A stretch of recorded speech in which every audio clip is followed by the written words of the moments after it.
بسم اللہ الرحمن الرحیم۔ السلام علیکم ورحمۃ اللہ وبرکاتہ۔ دن کے روزے اور رات کی عبادت کی حفاظت کیجیے۔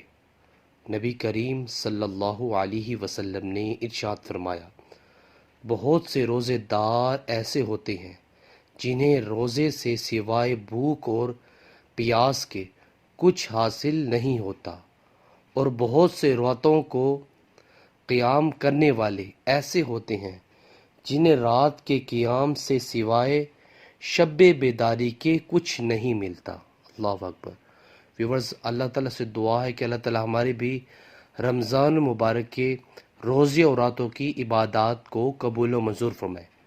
ویور، ویڈیو کو آگے شیئر کریں اور اس طرح کی اسلامک ویڈیو کے لیے میرے چینل کو سبسکرائب کرنا مت بھولیے۔ جزاک اللہ۔ السلام علیکم ورحمۃ اللہ وبرکاتہ۔